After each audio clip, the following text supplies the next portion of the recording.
Buenos días, yo creo que ya estamos todos, así que, bueno, bienvenidos al webinar de soluciones de sorción en materiales avanzados.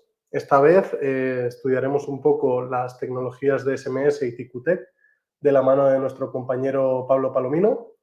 Y, bueno, deciros que el webinar estará grabado y al final del webinar os mandaremos tanto la grabación del webinar como la presentación de Pablo. Y nada, cualquier duda que os vaya surgiendo a lo largo del webinar podéis ir dejándolo en el chat, que al final del webinar Pablo estará más que encantado de contestarlas a todas. Y nada, muchas gracias, Pablo.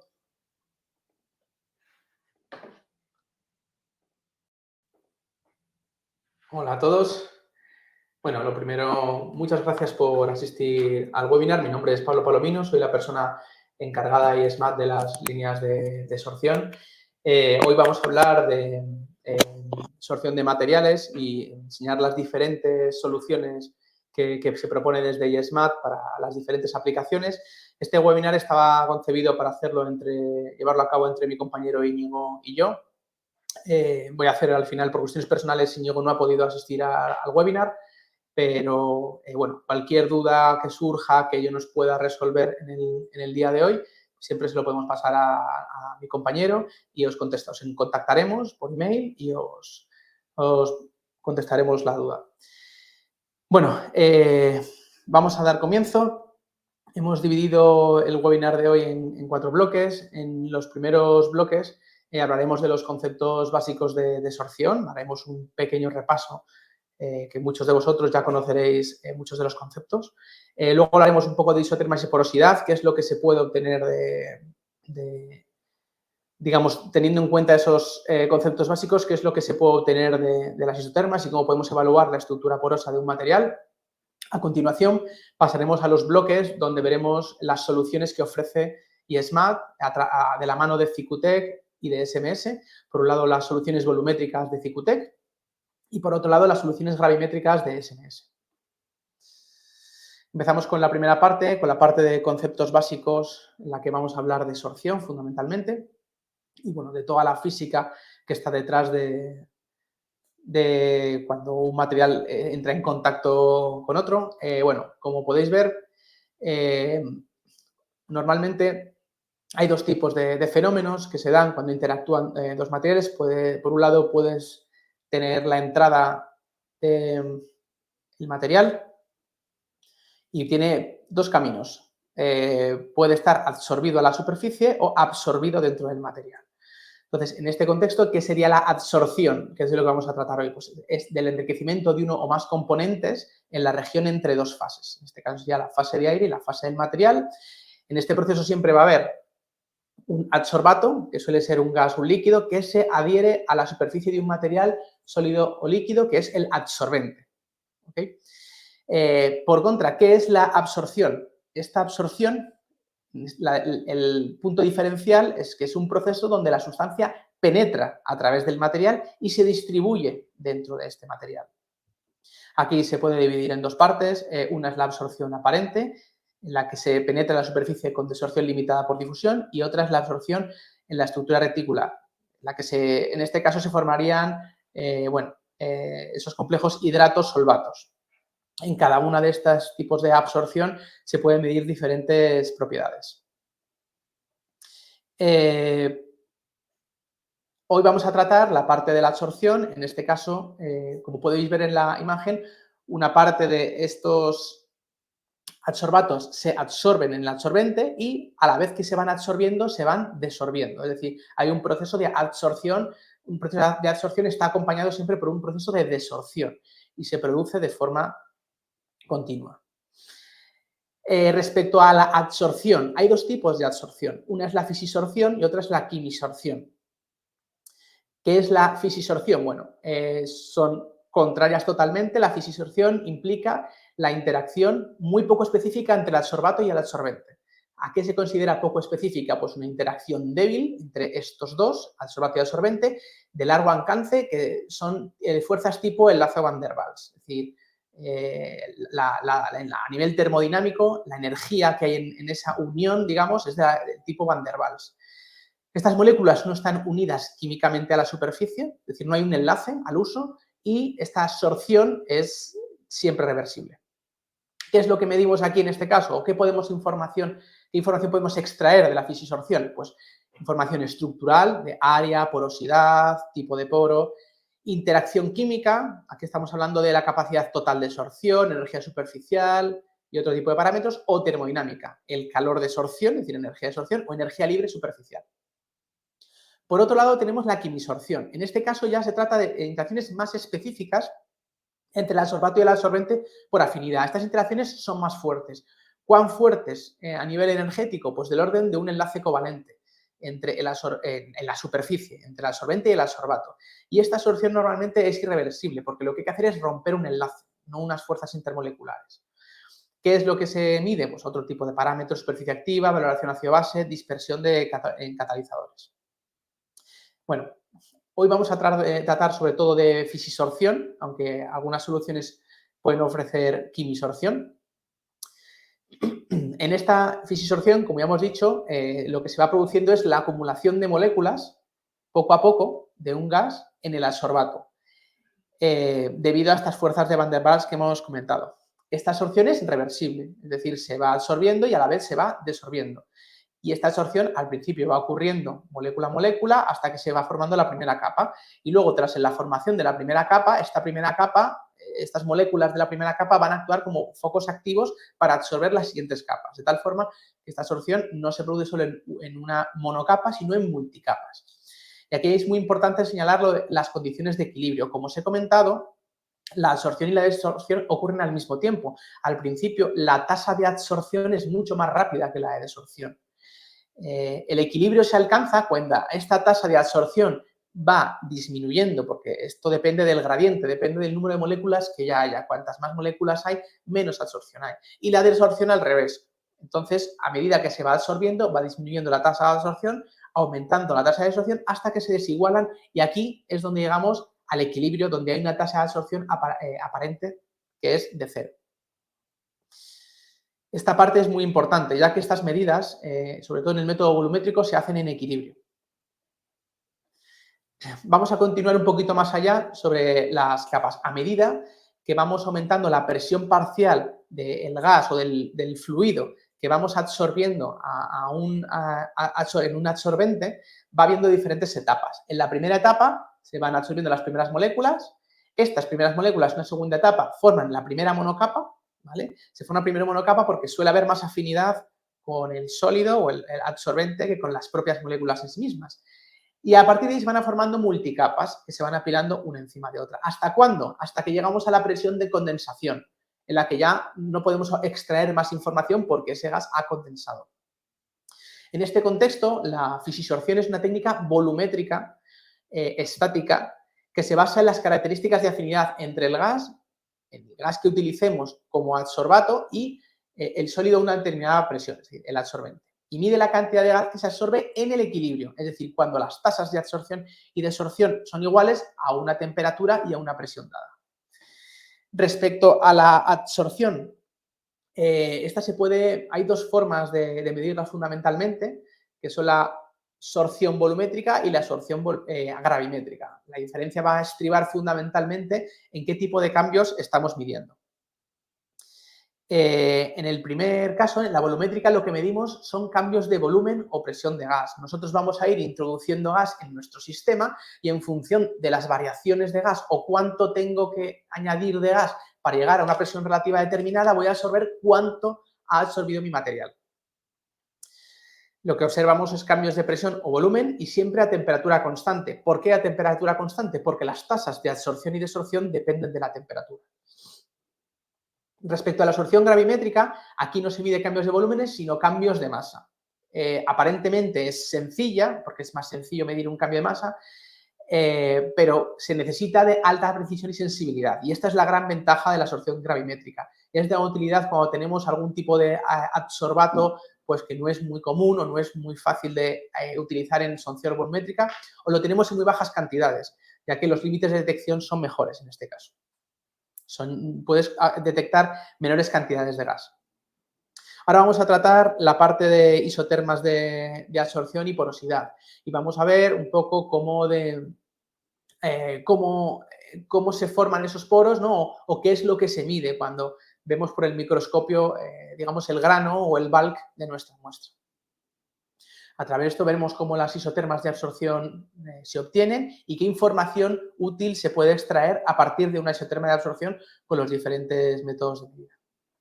Bueno, aquí tendríamos lo primero, nuestra muestra, la muestra que tenemos a nivel macroscópico, aparentemente no se ve nada. Según vamos aumentando, vamos viendo los diferentes granos que tiene nuestro material y a medida que aumentamos aún más, pues vamos sabiendo que esos granos tienen, digamos, área. Y ese área va a tener área dentro del grano o entre diferentes granos van a formar poros. Lo primero que se define cuando tenemos el material poroso es lo que es el área superficial específica, que no deja de ser el área de material expuesto por unidad de masa. Este es el parámetro que más se maneja. Más tarde veremos cómo lo medimos, pero a priori ese parámetro es fundamental. En este área superficial específica está incluida tanto el área de la superficie externa, es decir, dentro del grano, poros que se pueden haber generado, como el área de superficie interna, que puede ser formada por área entre diferentes granos. ¿Cuál es la utilidad de caracterizar esta porosidad? Bueno, caracterizar estos parámetros de área de superficie en una partícula permite realizar otros estudios con estos de área en otro tipo de propiedades, en los que comparamos la estructura de nuestro material con otros resultados que obtenemos. Por ejemplo, imaginaos que nosotros queremos utilizar nuestro material como ánodo o un cátodo en algunas baterías. Entonces necesitamos que tengan un tamaño determinado y que tengan mucha área para poder alojar esos iones o esos cationes. Pues en este caso podemos correlacionar el área que tiene nuestro material con la cantidad de iones que se introducen. O podemos, por ejemplo, introducir polímeros en nuestro material y estudiar el confinamiento de esos polímeros en función del tamaño de esos poros y del área que tiene. Qué cantidad de carga máxima acepta de polímero e incluso cómo se comporta ese polímero confinado en un espacio reducido y no como respecto a cuando está en el bulk. Otro parámetro importante, aparte de la área superficial, es el tamaño de poro. Esto está relacionado normalmente con la forma de la partícula, el tamaño de la partícula y los defectos. En función de cómo se configuren esos parámetros, vamos a tener un tamaño de poro u otro. Respecto a la clasificación de tamaño de poro, de los poros en función de su tamaño, hay fundamentalmente tres clasificaciones. Los microporos, que van hasta 2 nanómetros, los mesoporos, que van de 2 nanómetros a 50 nanómetros, y los macroporos, que están por encima de los 50 nanómetros. Dentro de las microporos hay una subclasificación, ultramicroporos por debajo de 0,7 nanómetros y supermicroporos, que están entre 0,7 y 2 nanómetros. Estas clasificaciones, bueno, se realizan porque cada uno tiene diferentes comportamientos dependiendo de lo que se busque. Respecto a cómo detectar cada uno de estos poros, bueno, los microporos hay muchas formas de detectarlos. Los más comunes son absorción de nitrógeno a baja temperatura. Este es el más común de todos. Se realizan isotermas de absorción de nitrógeno por debajo a menos 196 grados centígrados. También se puede hacer esta determinación, pero en lugar de con nitrógeno, con argón a menos 166 grados centígrados. Con CO2, en este caso no hace falta bajar a tanta temperatura, simplemente con agua helada o a temperatura ambiente se puede realizar este estudio. O absorción de otro tipo de gas, oxígeno, hidrógeno o otros gases nobles, a menos 196 grados centígrados. Para la absorción de mesoporos y de macroporos, fundamentalmente se utiliza, para el estudio de estos poros, la absorción de nitrógeno a baja temperatura, a menos 196 grados centígrados. Y adicionalmente, en el caso de los macroporos, se puede utilizar tecnología de mercurio. Esta es ampliamente utilizada cuando los poros ya son bastante grandes, sobre todo ya por encima de los 500 nanómetros, donde ya, bueno, no es posible llevar a cabo el análisis con nitrógeno. El problema de la porosimetría de mercurio, fundamentalmente, es que es una técnica de caracterización que es destructiva, es decir, va a destruir vuestro material y en ocasiones puede ser de interés poder conservar el material.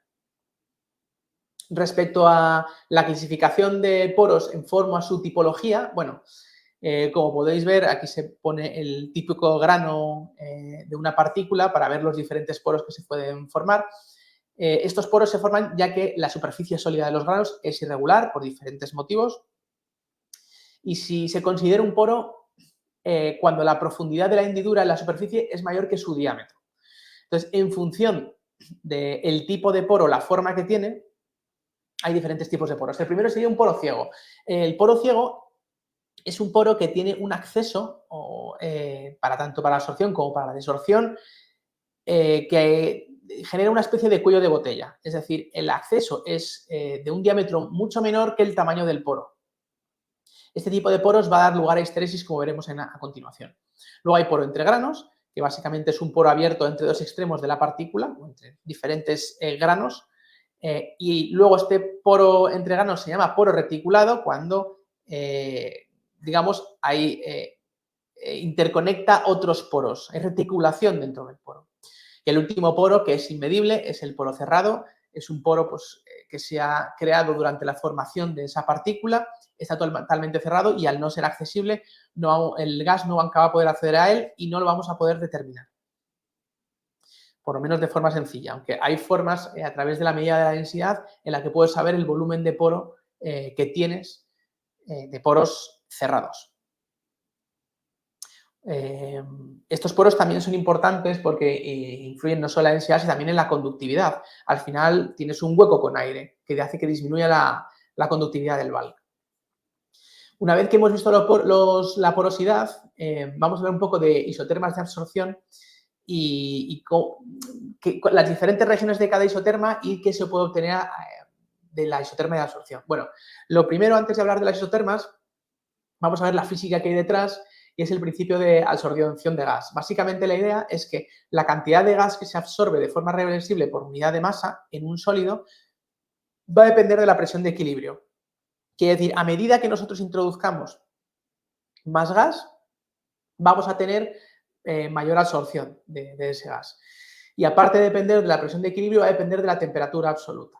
Es decir, de la temperatura a la que vamos haciendo esa absorción. Por eso tratamos de isotermas de absorción, es decir, que hacemos la absorción en condiciones isotermas. Y el último parámetro del que depende esta absorción es de la naturaleza del sistema gas sólido, es decir, de la afinidad que tenga un determinado sólido por un determinado gas, por un determinado fluido que se esté absorbiendo en las paredes. Toda esta determinación de la porosidad se realiza a través de isotermas de absorción. ¿Vale? ¿Qué se hace en una isoterma de absorción? Bueno, pues se toma un gas en particular, normalmente muy definido, suele ser nitrógeno o argón, algún tipo de gas noble, y se trabaja por debajo de su temperatura crítica. Al tener una temperatura constante, la cantidad que se absorbe de gas se puede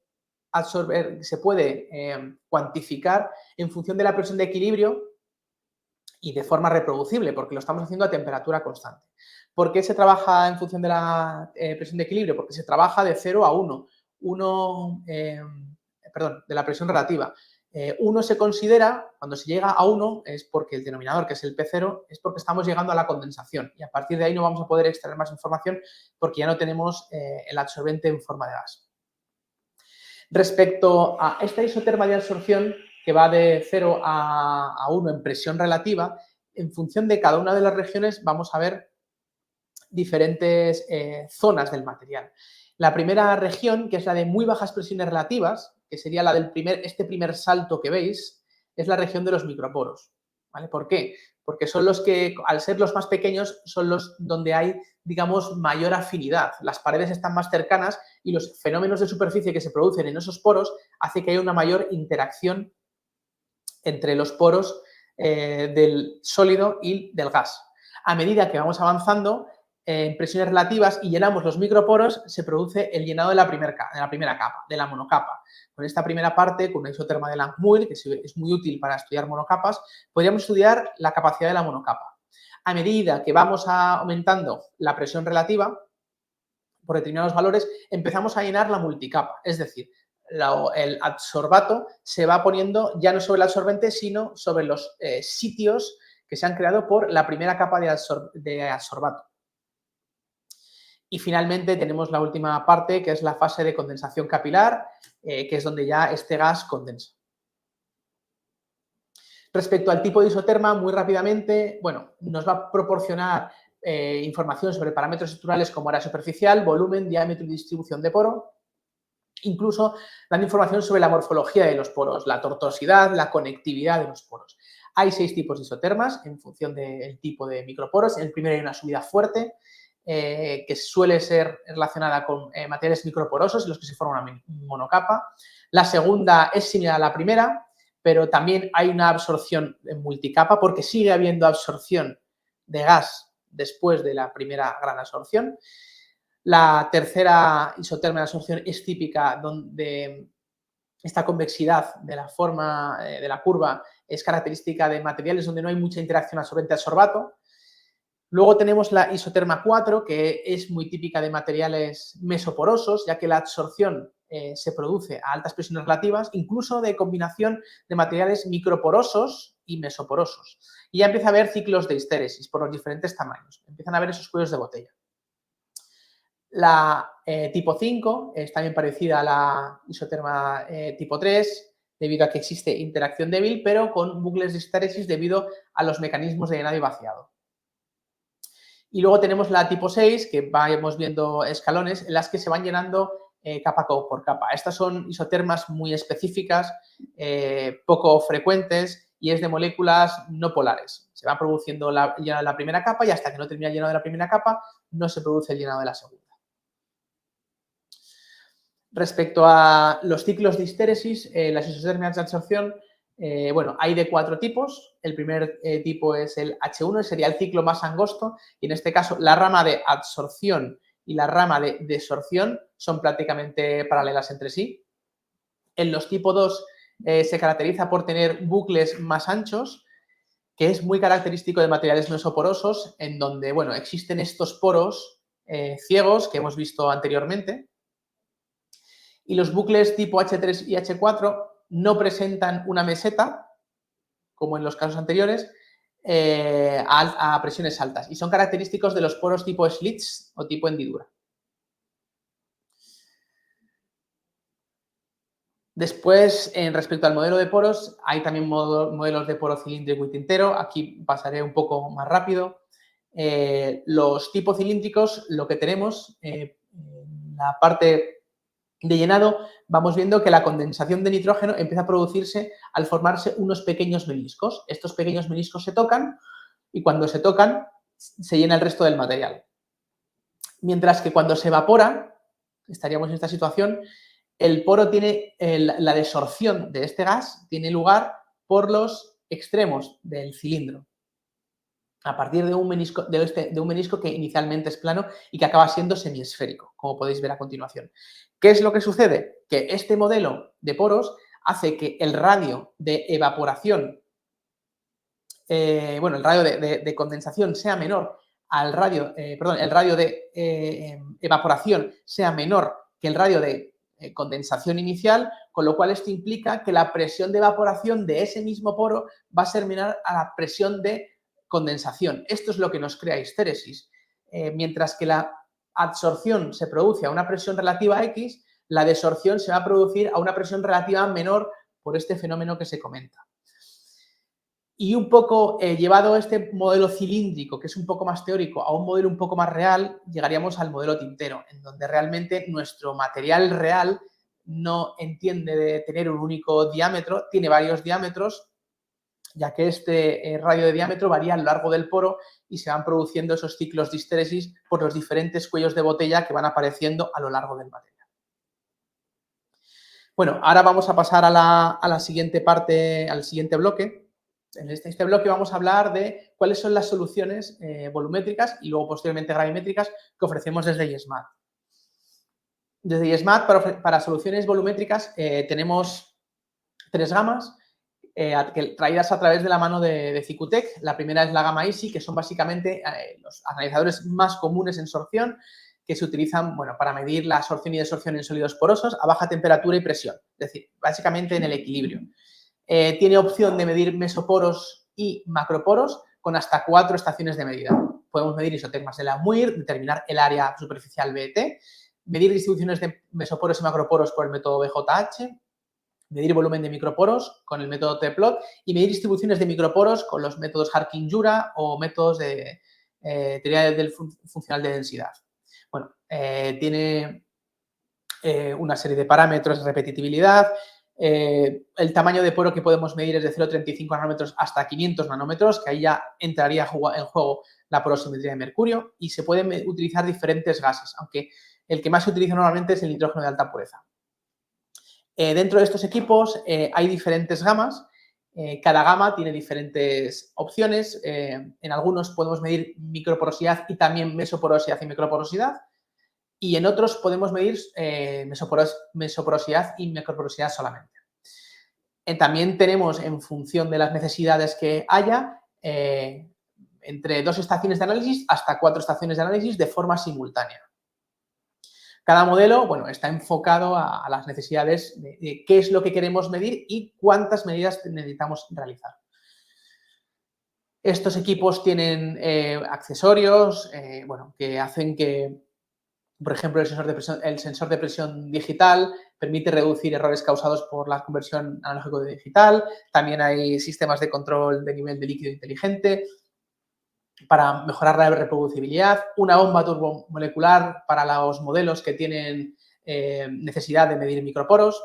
Y, bueno, y otro tipo de accesorios que permiten garantizar una baja tasa de fugas y que permiten garantizar que se realiza la medida de forma isoterma.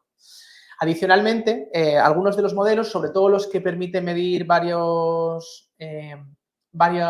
muestras a la vez, tienen estaciones de desgasificación.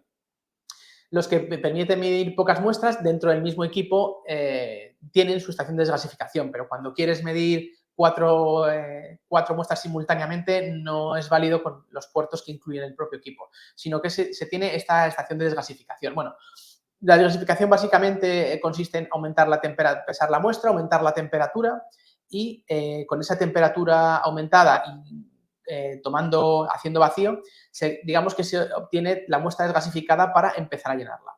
En este caso, estos puertos que tenemos de desgasificación tienen unas mantas, que son 6 estaciones, y podemos llegar hasta 400 grados.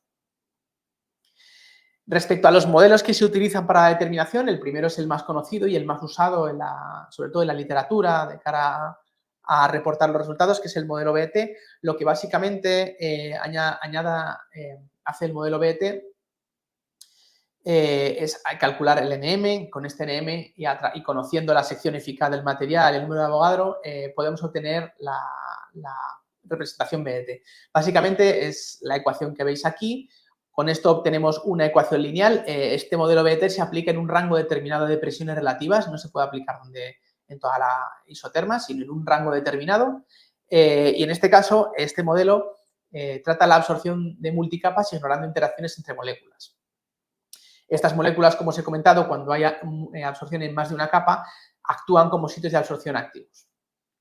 Otro tipo de modelo que se utiliza, muy común para este tipo de medidas, es el modelo T-Plot. Lo que se mide es el grosor de la capa T absorbida.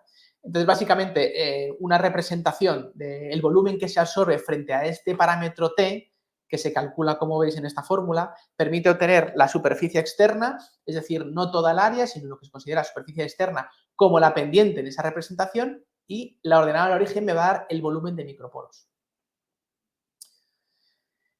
Esto se hace en relación a cómo calcular, cómo obtener el área, pero también se pueden determinar los microporos, es decir, la distribución de microporos que tenemos.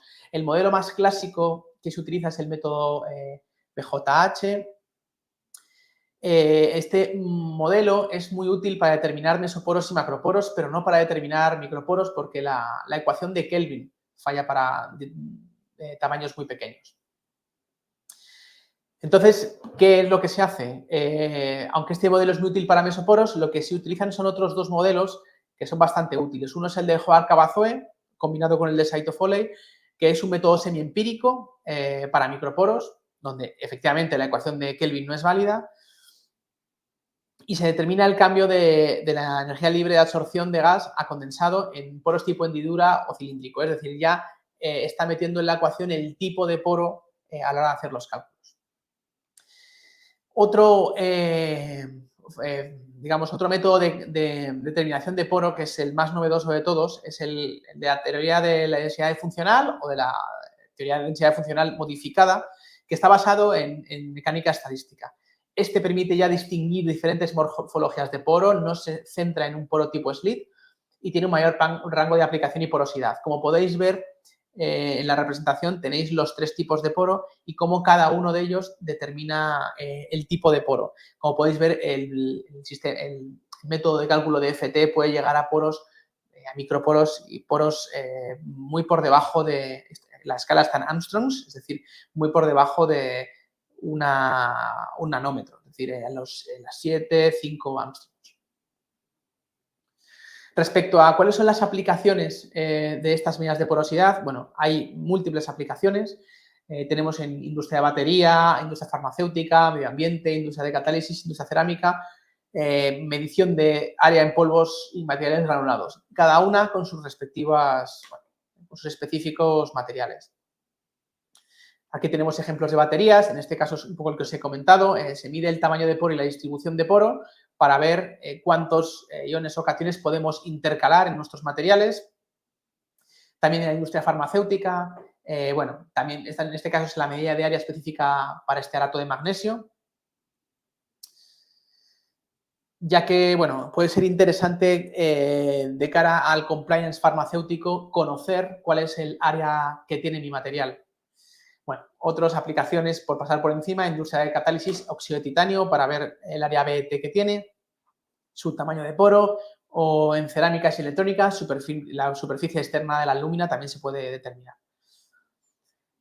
Los siguientes equipos de la siguiente gama son los de la gama H. En este caso, estos equipos, a diferencia de los equipos previamente analizados, son equipos también de absorción, de fisisorción, en absorción y desorción de sólidos porosos en diferentes gases y condiciones de alta temperatura y presión. Incluso se pueden hacer estudios de quimisorción. Lo que da fundamentalmente es la curva de máxima capacidad, hacer estudios cinéticos de absorción y desorción no en equilibrio, la curva de comportamiento de desorción, ciclos de absorción y desorción para ver cómo cambia la absorción total en función de los diferentes ciclos, es decir, si vamos perdiendo capacidad y cuánta capacidad perdemos en función de los ciclos. Y también estudios de absorción y de desorción a temperaturas variables. Llegamos hasta, en este caso, la temperatura de trabajo, que también es un hecho diferencial, es de hasta 500 grados centígrados en función del tipo de estudio que se puede hacer y hasta 200 bares, es decir, presiones muy altas y temperaturas muy altas. Bueno, esto es un poco lo que os he comentado anteriormente, son los estudios que se pueden realizar con este tipo de equipos, las diferentes curvas que se pueden determinar, como es la curva PCT, la curva TPD, estudios cinéticos de absorción-desorción, el cycle test, que es el que vemos cómo cambia esa capacidad total que hay. Incluso podemos hacer estos estudios a temperatura variable. Aquí no se harían isotermas en todos los casos. Dependiendo del tipo de caracterización, se harían diferentes estudios. Estos estudios son, como veremos a continuación, muy útiles para, sobre todo para la captación de CO2 y demás. Respecto a los accesorios, igual, tenemos válvulas de alta resistencia y presión, con alta precisión, que facilitan y garantizan una correcta medida. Respecto a las aplicaciones, hay muchas aplicaciones. El principal es de absorbentes. Dentro de absorbentes, por un lado, para captura de carbón. Estos son muy utilizados por el tema de contaminación y la industria del carbón para purificar el gas de síntesis en la fabricación de amoníaco.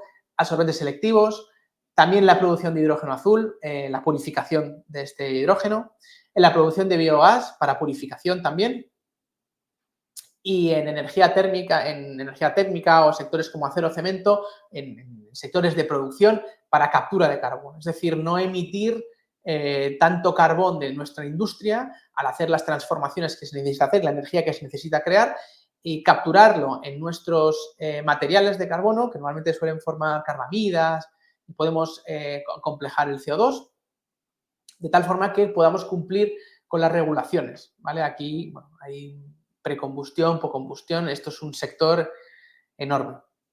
Otra aplicación de los absorbentes es en la separación del propio aire, no en carbón. Y otras aplicaciones que tienen estos equipos de la gama ISH son materiales sólidos de almacenamiento de hidrógeno y materiales para minería de carbono. Aquí tenemos algunos ejemplos, bueno, industria de energía para almacenamiento de hidrógeno, industria del petróleo de esquisto, que bueno, desde la última década ha tenido un auge brutal para obtener no solo petróleo, sino también metano. Y en la captura de CO2, como os he contado, con algunos absorbentes como tipo zeolitas o incluso algunos carbones. Pasamos a la última gama de los equipos de sorción volumétrica. Esto como tal no es un equipo de sorción, es un pignómetro.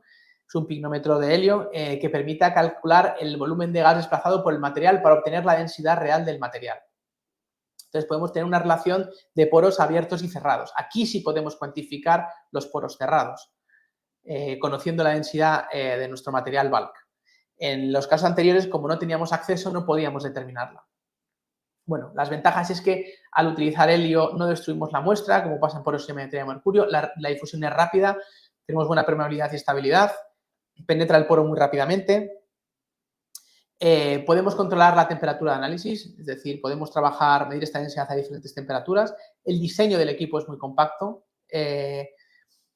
y hay hasta 3 puertos de medida con diferentes capacidades cada uno de ellos en función de la tipología de muestra. En este caso, el equipo es más sencillo que en los casos anteriores. Evidentemente, puedes extraer menos información del material que en el caso anterior, pero para medidas de densidad es un equipo rápido y la verdad que muy económico. Bueno, las ventajas de este equipo, por un lado, es el sistema termostatic compacto, que es un sistema de tuberías que garantiza alta estanqueidad, de tal forma que, bueno, que haya consistencia de temperatura de la muestra y el gas para eliminar toda desviación causada por estos gradientes de temperatura que se pueden producir.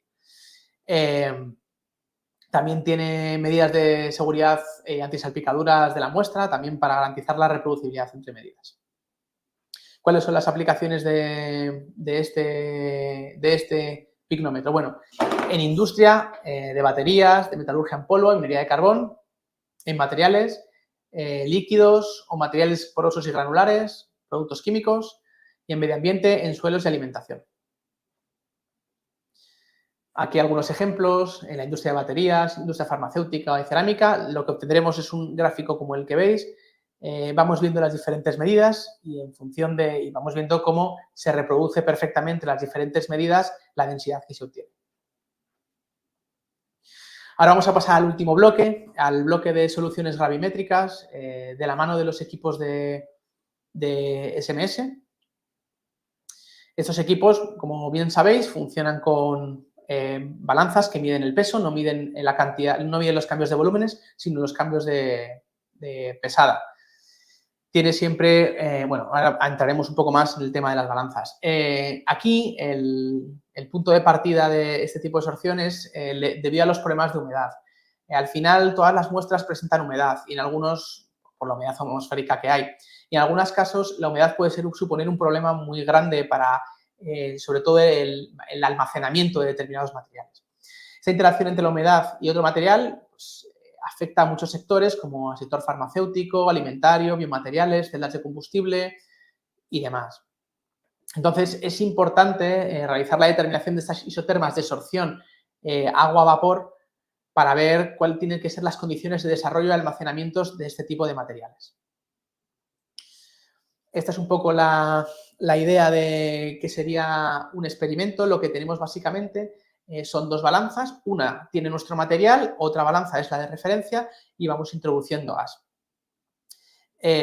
Lo que vamos viendo en las gráficas de cinéticas de sorción es este cambio de masa a la vez que cambiamos la humedad relativa. Vamos viendo cómo evoluciona el peso a la vez que a lo largo del tiempo, a medida que aumentamos o disminuimos la humedad relativa.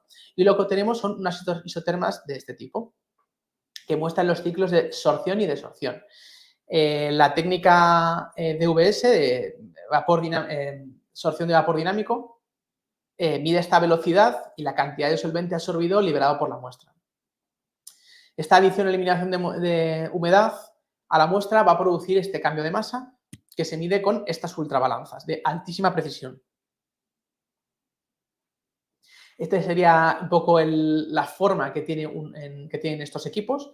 Tiene aquí la parte central. Esta parte central es la que dispone de las dos balanzas en las cuales se van a introducir los diferentes gases. Hemos hablado hasta ahora de agua, pero hay varios tipos de gases. Por un lado tenemos el sistema de generación, que tiene contadores de flujo másico para saber la cantidad de vapor de agua que tenemos. Este vapor es empujado por aire o por nitrógeno, es empujado y va entrando a la cámara, de tal forma que va absorbiéndose a nuestra muestra. Esta otra parte de aquí tiene sensores de ultrasonidos, que son de humedad relativa y permite trabajar con otro solvente. A lo mejor podemos estar trabajando aquí con agua y a la par podemos absorber otro solvente que sea de interés para nosotros. Las aplicaciones de DVS tienen un campo de aplicación enorme. Podemos trabajar en isotermas de absorción, calcular también áreas BET, distribución de tamaño de poro, calcular la humedad cuando se produce la transición vítrea de un polímero o de un material que tenga transición vítrea, calcular el coeficiente de difusión, permeabilidad de película fina, la actividad del agua en un material, o hacer un mapeo de estabilidad de las regiones de vuestra muestra. Los equipos que se ofrecen, que ofrece SMS para el estudio de esta absorción gravimétrica, son de tres tipos. El primero son de sorción de agua. Ofrece los modelos Intrinsic Plus y Adventure. Bueno, el Intrinsic Plus es un poco más sencillo, pero es más compacto y menos costoso que el Adventure. El Adventure ya alcanza mayores temperaturas, tiene unos rangos de estabilidad mayores y tiene más opciones de cámara y Raman y de precalentador, con una balanza de hasta 200 grados. Los siguientes equipos, que son el Resolution, Discovery y Endeavour, son fundamentalmente para absorción de agua con otros vapores. En este caso usaríamos las dos cámaras que hemos visto anteriormente. Usaríamos dos cámaras para ver cómo hay absorción de agua a la par que otros vapores. Bueno, la diferencia fundamental de ellos es a las temperaturas que trabajan, las configuraciones que tienen y los complementos que pueden utilizar uno y otro, adaptados a las necesidades que tengáis de cantidad de número de muestras, temperatura y cantidad de experimentos que queráis hacer a la vez. Y los últimos experimentos es también de consorción de vapores, de otro tipo de vapores y de otro tipo de gases.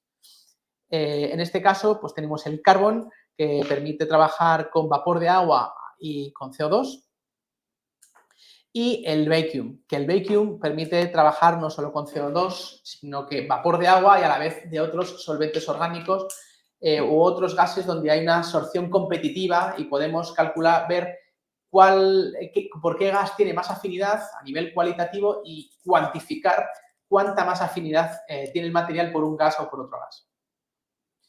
Bueno, los accesorios de estos equipos de absorción gravimétrica son las ultrabalanzas de baja masa y de alta masa, en función de la cantidad de muestra que queramos medir. El sensor de sonido, que sirve para medir directamente la concentración de vapor a nivel ultrasónico y permite ver esa concentración de gas-vapor en tiempo real basado en la velocidad a la que viaja el vapor. Hay otros tipos de accesorios, hay un precalentador para activar las muestras antes de hacer la medida, hay una cámara para ver a través de imágenes cómo componer el vídeo en un lapso de tiempo, ver los cambios que hay. También hay espectroscopía Raman e infrarroja, con un software que permite hacer determinado tipo de análisis para capturar espectro Raman o de infrarrojo. Y luego hay un depósito calefactado que se usa para generar humedad de forma prolongada a temperaturas más o menos altas. Estos accesorios no son compatibles todos con todos. Aquí tenéis una tabla de compatibilidades de cuándo se puede utilizar uno u otro. Por ejemplo, pues no puedo medir Raman e infrarrojo a la vez. O el precalentador solo no puedo utilizarlo cuando tengo la cámara o el equipo de medición Raman e IR por las temperaturas que se alcanzan. Bueno, y con esto hemos terminado la parte de presentación. Os agradezco mucho el interés y haber formado parte de este webinar. Cualquiera de las preguntas que haya las atenderemos a continuación y siempre no dudéis en contactarnos por si tenéis interés en algún equipo, sobre todo porque, sobre todo en la parte de CICUTEC, tenemos precios realmente competitivos en comparación con la competencia. Estamos hablando de precios de incluso de la mitad de los, o incluso la tercera parte de lo que actualmente se maneja, con lo cual creo que puede ser de interés e incluso para grupos, o sea, incluso se pueden llegar a adquirir esos equipos para un solo grupo sin tener que acceder a ellos a través de un servicio central debido a su coste. Con lo cual, no dudéis en preguntarnos en cualquier momento y os podemos incluso, muchas gracias y paso al turno de preguntas a mi compañero Borja. Muchas gracias, Pablo, por la presentación. La verdad que, como dice Mario, ha sido muy completa y muy específica. Y bueno, queríamos destacar un par de preguntas, antes que nada, que hemos recibido por correo. Una de Patricia Sánchez, que pregunta ¿qué ventajas tiene el picnómetro frente a los equipos de sorción? Bueno, a ver, ventajas como tal no tiene más... quitando que puedes ver poros ciegos, aunque también con los equipos de sorción puedes llegar a... Perdón, poros ciegos no, poros cerrados. Con equipos de sorción podrías llegar a verlo haciendo cálculos. La principal ventaja es el coste, que es muy compacto.